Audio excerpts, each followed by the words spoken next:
you ever noticed how easy it is to spot injustice and yet still feel powerless to stop it?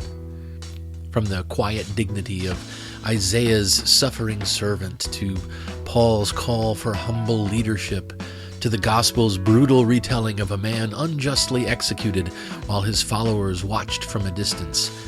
These stories aren't just ancient, they're timeless. And they remind us that silence, even from good people, can carry very real consequences. Welcome to Mythologizing the Bible, where we'll be taking a look at 3 readings from the Christian Bible through the lens of sacred myth. As we reflect on the readings for Palm Sunday, or Passion Sunday, we're going to look beyond the traditional Christian narrative to uncover a few lessons that should resonate with all of us, regardless of our religious background or lack thereof. In this episode, we're looking at what it really means to stand up for our values, and how to do it with both strength and humility. These ancient stories have been used to justify everything from sacrifice to supremacy, but we're asking a different question. What do they reveal about the responsibility of everyday people to speak up, to take action, and to lead with integrity, even when it's hard? So let's dig into that. Let's challenge old assumptions. Let's re-examine these stories and reflect on what it really takes to confront injustice without becoming unjust ourselves. So grab a comfy seat, a glass of your favorite beverage, and let's look at some ancient stories together in this edition of Mythologizing the Bible, where we'll be exploring the readings for Palm Sunday, Cycle C of the Roman Catholic Lectionary. In this series, we're exploring readings from the Bible through the lens of sacred myth, looking for interpretations and lessons that don't demand a belief in the supernatural. What that means from a practical standpoint is that we will assume that these stories and writings are fiction, written by pre-scientific people who are trying to make sense of the universe. Now, you might agree with the lessons I find, but I encourage you to look for something that rings true to you. Part of the beauty of understanding these writings as sacred myths is that we're free to interpret them for ourselves. We're free to learn the lessons that we need right now. So with that, let's dive in. As I said, tonight we'll be looking at the readings for Palm Sunday, Cycle C. Our first reading is from the prophet Isaiah. It's chapter 50, verses 4 through 7. Our second reading is from Paul's letter to the Philippians. It's chapter 2, verses 6 through 11. And our gospel reading is from Luke. It's chapter 23, verses 1 through 49. And I will be doing an abridged version of that. Now, we'll start by going through all 3 of the readings. Then we'll look for the messages and the main lesson in each one. Finally, we'll bring everything together, look at what it means for us today, and talk about where we go from here. And with that, let's begin. Our first reading is from Isaiah. The sovereign Lord has given me a well-instructed tongue to know the word that sustains the weary. He wakens me morning by morning, wakens my ear to listen like one being instructed. The sovereign Lord has opened my ears. I have not been rebellious. I have not turned away. I offered my back to those who beat me, my cheeks to those who pulled my beard. I did not hide my face from mocking and spitting. Because the sovereign Lord helps me, I will not be disgraced. Therefore have I set my face like flint, and I know I will not be put to shame. Our second reading is from Paul's letter to the Philippians. Christ Jesus, being in very nature God, did not consider equality with God something to be used to his own advantage. Rather, he made himself nothing by taking the very nature of a servant, being made in human likeness. And being found in appearance as a man, he humbled himself by becoming obedient to death, even death on a cross.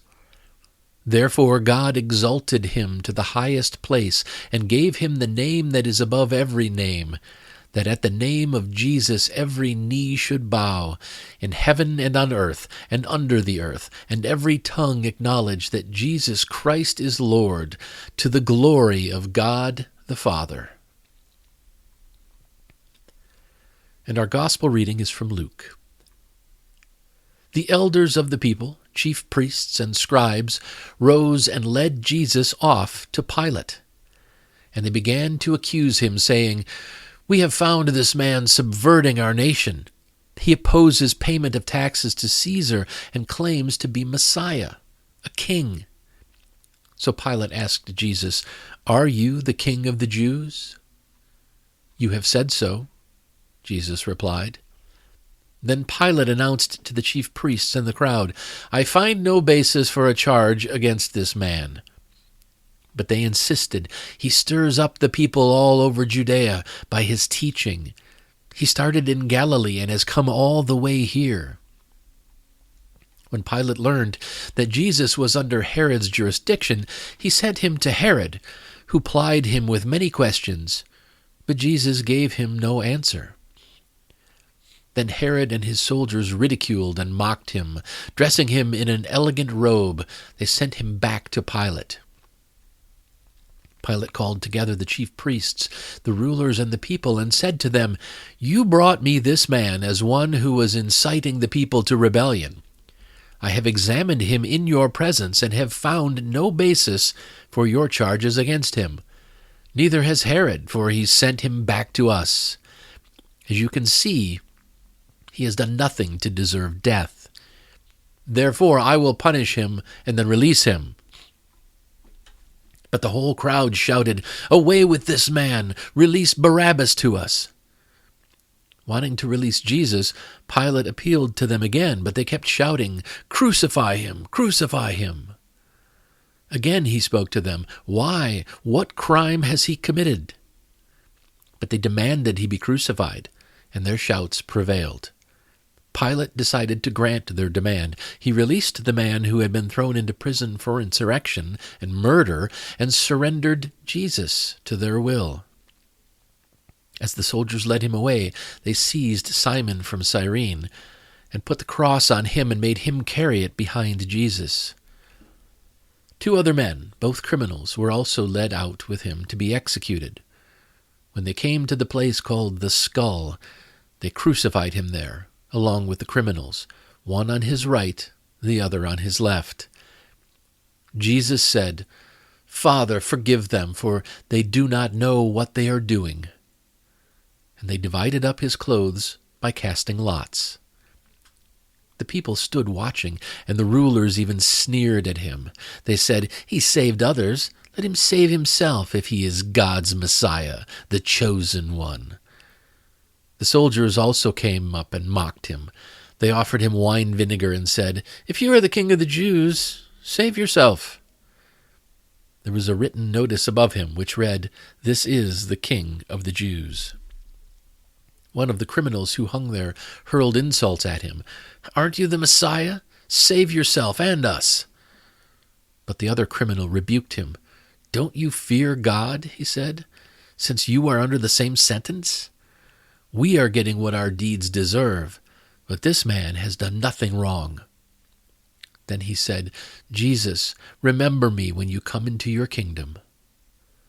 Jesus answered him, "Truly I tell you, today you will be with me in paradise." It was now about noon, and darkness came over the whole land until 3 p.m, for the sun stopped shining, and the curtain of the temple was torn in two. Jesus called out with a loud voice, "Father, into your hands I commit my spirit." When he had said this, he breathed his last. The centurion, seeing what had happened, praised God and said, "Surely this was a righteous man." When all the people who had gathered to witness this sight saw what took place, they beat their breasts and went away. But all those who knew him, including the women who had followed him from Galilee, stood at a distance, watching these things. All right, so Now let's go back and take a critical look at these readings and see what learnings and lessons we can find if we dig around just a little bit. So our first reading was from Isaiah. And in this passage, the prophet paints a picture of someone facing cruelty and humiliation simply for sticking to what they believe in. And he's ridiculed, beaten, and shamed, but he refuses to back down. Now, Christians often connect this suffering servant image with Jesus, but if we step outside that theological framing, what we're left with is a deeply human moment. Someone trying to do what's right, even when the world around them is pushing back hard. And that's something a lot of us can relate to, whether it's in our work, our families, or our communities. Here's the thing.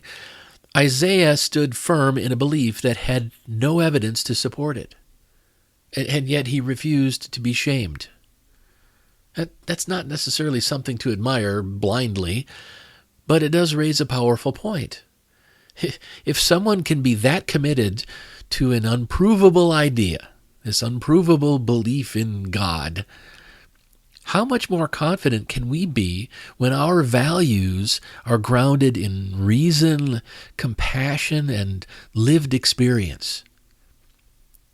If we've taken the time to examine our values, if they're rooted in doing the most good and minimizing harm, then we don't need to apologize for them. They're not just opinions. They're part of our ethical foundation. But let's be honest, standing up for your values isn't always easy. It can mean difficult conversations. It can mean losing people's approval or even facing some real pushback. And yet, staying silent, especially when harm is being done, well, staying silent is its own kind of cost. The good news is we don't have to be loud or combative to take a stand. Sometimes the strongest statement is simply refusing to compromise on what matters, even if no one else is standing with us. Integrity doesn't require applause. It just asks us to show up. So the main lesson I got from our first reading is that we must be willing to stand up for our values. This passage reminds us that we don't need to feel ashamed of standing firm in our core values, especially when those values are grounded in things like care, truth, and justice. Isaiah didn't flinch, and neither should we. In a world full of pressure to conform or shut up, the quiet courage of showing up for what we believe might be one of the most important things we ever do. The bottom line is that we must be willing to stand up for our values. Our second reading was from Paul's letter to the Philippians. And Paul's description of Jesus in this passage is clearly shaped by his beliefs. But it also speaks volumes about the kind of leadership that inspired early Christians. And Paul paints a picture of a leader who didn't cling to status or power, but instead a leader who chose to live among ordinary people. A leader who chose to serve others and embrace human vulnerability. Whether or not we buy into the supernatural elements, the lesson is loud and clear. Greatness doesn't come from lording it over others. It comes from lifting others up. Now, this wasn't just a random message. Paul's audience was living under Roman rule, where emperors literally called themselves gods. People like Emperor Gaius, also known as Caligula, demanded worship. He flaunted his power. These types of emperors were eventually taken down by the very people who were supposed to protect them. And Paul is drawing a sharp contrast here. The emperor exalted himself and fell hard. Jesus, in Paul's telling, humbled himself and was exalted. Whether or not that actually happened is beside the point. The lesson is about what kind of leadership endures and truly inspires others. Now, keep in mind that humility doesn't mean being a doormat. It means being self-aware enough to admit when you're wrong. It means being wise enough to share credit. It means being confident enough to focus on others instead of always needing to be the one in the spotlight. People will follow someone who listens, who learns, and then who leads from a place of service. We've all seen what happens when egos run wild, whether it's at work, in politics, or even in our own families. Humility isn't weakness. It's strength. But it's a strength that's held gently. So the main lesson I got from our second reading is that the best leaders have an appropriate level of humility. This passage reminds us that leadership isn't about being the loudest voice in the room, or it's not always about having the most power. It's about showing up with integrity and letting your actions speak louder than your ego. The best leaders don't need to prove how great they are. They just lead with humility, an appropriate level of humility. And people take notice. Okay, our final reading was from the Gospel of Luke. And this reading takes us through the trial, suffering, and death of Jesus.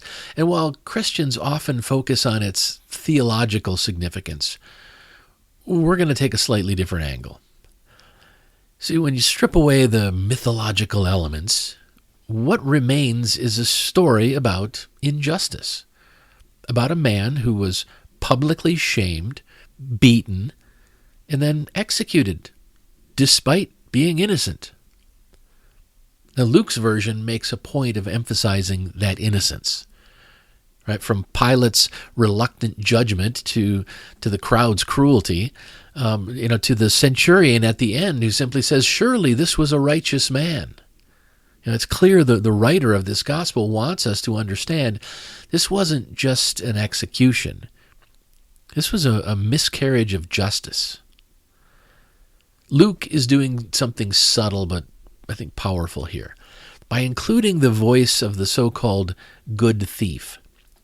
The narrative lifts up the possibility of change, even in someone who's done harm. But this transformation doesn't happen in a vacuum. It requires acknowledgement of wrongdoing. It requires the courage to face it and a willingness to seek a better path. That's something we can all relate to. We've all made mistakes. And hopefully we've also had moments of clarity. Those times when we recognize the harm we've caused or ignored and we take steps to make it right. But here's the kicker. None of that matters if we only engage from a distance. The women in the story and the friends of Jesus, the crowd that was following him, they're all standing far off, watching. And that's a message we should really sit with. How often do we see injustice and respond with nothing more than a sigh, a passing thought, or at most a social media post? If we want to be people of integrity, people who promote truth and fairness, we have to do more than watch. We have to engage. You can't do that from a distance. And that might look like speaking up at work, supporting someone who's struggling. It could be challenging harmful beliefs in our own circles. Whatever form it takes, it can't happen from a distance. It can't happen from the sidelines. So the main lesson I got from our gospel reading is that we can't simply be angry at injustice from a distance. Injustice doesn't get undone by silence or just observation. It takes presence, participation, and definitely persistence. It takes people who are willing to get closer to the pain and then use their voice to do something about it. The gospel may center on Jesus, but the deeper message here is for us. Don't just witness injustice. Work against it. We can't simply be angry at injustice from a distance. All right, let's review the lessons we've talked about so far. In our first reading from Isaiah, the main lesson I came away with was we must be willing to stand up for our values. In our second reading from Philippians, the main lesson I got was the best leaders have an appropriate level of humility. And finally, the main lesson I got from our gospel reading was we can't simply be angry at injustice from a distance. Standing up for what we believe in doesn't mean we have to be loud or combative. It just means we have to be present, persistent, and grounded in values that truly matter. When we see injustice, staying quiet or watching from the sidelines, it might feel safer. But real change happens when we show up and get involved. And here's the thing. We don't need to show up with arrogance or with self-righteousness. The most effective leaders, the ones people actually respect, are the ones who show strength without needing to dominate. They're the leaders who speak truth without shaming and who live their lives without putting others down. So if you care about truth, justice, and compassion, then you need to speak up. You need to take action. And you need to do it with a kind of humility that says, I'm here to help, not to conquer. That's how we build a better world together. So let's step back and take another look at these readings overall, see if we can figure out what these lessons really mean to us in our daily lives. To do this, I'll try to answer two questions. So what? And now what? Okay, so what? Why should we care about any of this? Well, let's start by talking about the elephant in the room. Christian nationalism. It's loud, it's growing, and it's fucking dangerous. And no, we're not just talking about folks who happen to be religious or conservative. We're talking about people, those people who are so convinced that they're right, that they're willing to tear down democracy itself just to get their way. That's not faith. That's arrogance. We need to care about this because this movement isn't about Jesus. This Christian nationalist movement, it's about power. Christian nationalists love to claim the moral high ground, but their actions rooted in exclusion, judgment, and authoritarian control, their actions don't reflect humility or love. If they actually followed the teachings of the Jesus they claim to worship, they'd be too busy feeding the hungry and welcoming the stranger to try and legislate their beliefs onto everyone else. This is important because they're not just voicing their beliefs. They're actively working to dismantle systems that protect everyone's rights. Public education, the freedom of the press, separation of church and state, all of that is under attack. And if you think, well, I don't agree with them, but I'm not really political. I get it. But silence is a luxury that democracy, especially right now, can't afford. We should care about this because it's a fight for values, not just policies. We're not trying to beat Christian nationalism by being louder. We resist by showing up with integrity. We lead by example, by protecting democracy, by honoring truth, by treating people with dignity, even when we disagree with them. That's how we make a better case for our values than any sermon ever could. This is important because We can't sit this one out.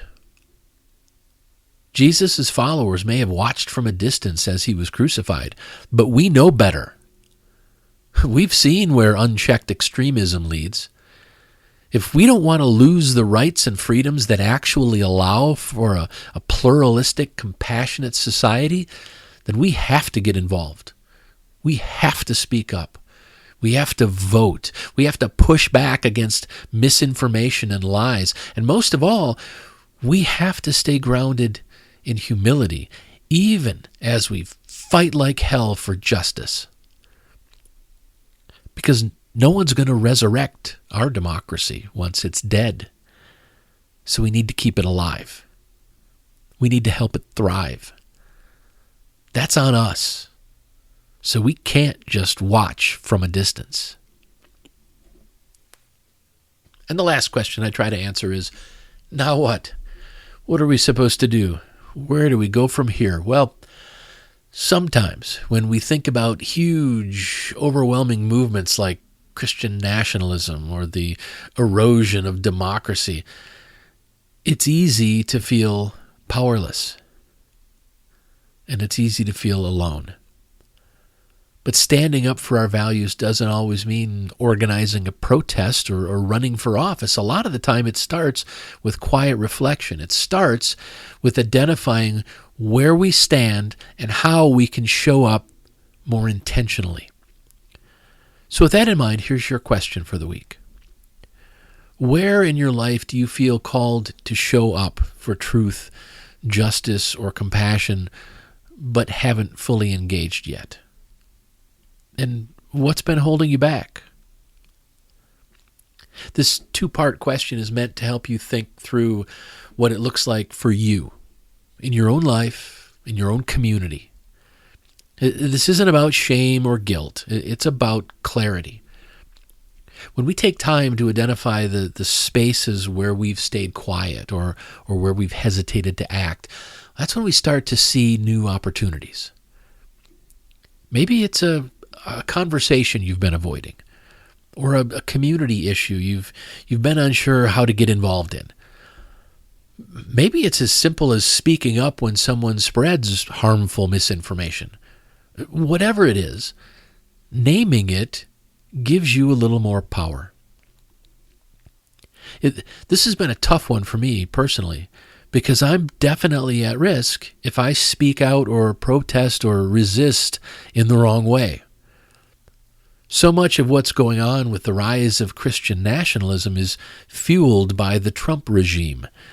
It's very hard to separate one from the other. And I'm not certain that it's wise to separate them. Prior to and during the first Trump administration, I spent a ridiculous amount of time online, arguing with old friends who had fallen victim to the MAGA fever dreams. It was an absolute waste of time. So I haven't done any of that this time around. Instead, I've focused on calling out the bullshit whenever it's pertinent to the lessons I find in the weekly Bible readings. And now, instead of making my case one-on-one with someone who is unlikely to change their mind, I'm making my case through a platform that I can promote and hopefully share with a much wider audience. I'm not currently in a position to be attending protests against the regime. And I've even thought about sort of laying low for a while in order to protect my career, but that would be me just watching from a distance. It feels a lot safer right now, but it's just not good enough when the future of our democracy is at stake. And I really do believe that the future of our democracy is at stake. So I'll continue to put these thoughts and lessons out there and then try to expand my audience and my reach. But look, once we can name the resistance we feel, whether it's fear, doubt, or just not knowing what to say, well, we can start working through it.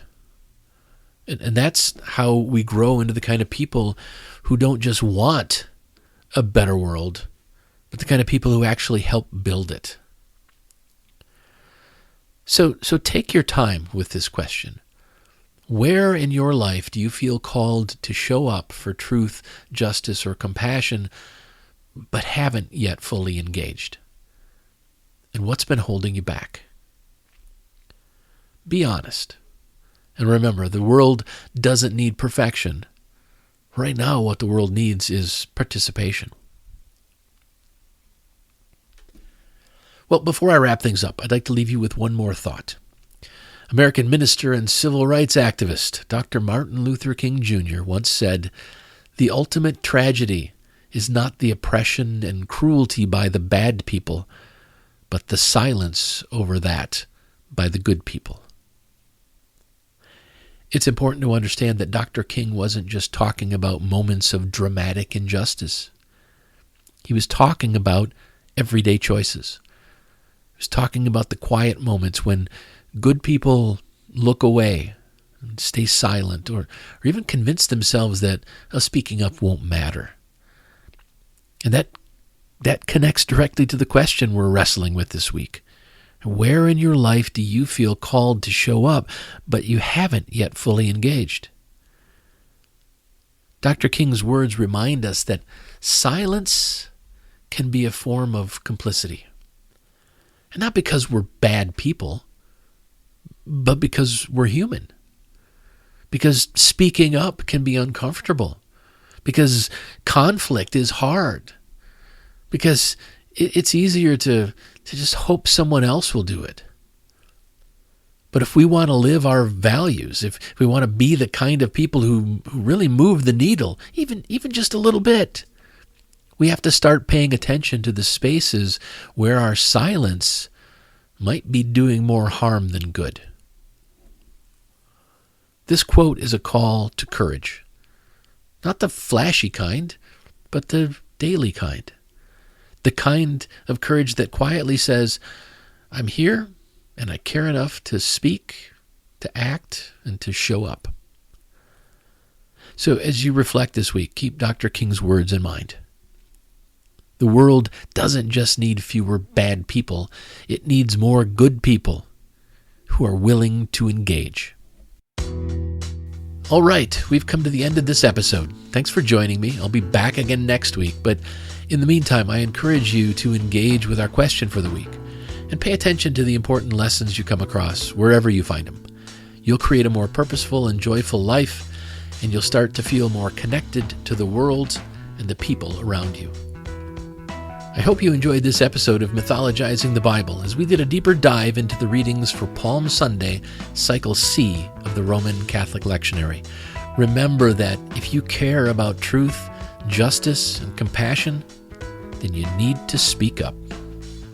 The Bible readings used for this episode are from the Holy Bible New International Version, NIV, copyright 1973, 1978, 1984, and 2011 by Biblica Inc., used by permission, all rights reserved, worldwide. Thank you for listening. If you like this content, please consider telling a friend about it. The more people who hear the positive messages I'm sharing, the better.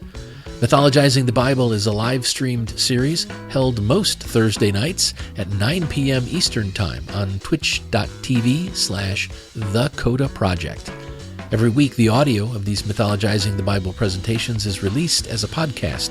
You can find both the podcast and the video versions of the presentations at thecodaproject.com. CODA stands for Creating Our Divine Alignment. When we learn to align our words and actions with our core values, that alignment feels absolutely exquisite. It feels divine, but it's a divine alignment that doesn't require belief in the supernatural. It's a divine alignment we have the ability to create for ourselves. To learn more, to subscribe to my mailing list, and to keep up on everything I'm doing with The Coda Project, please visit thecodaproject.com.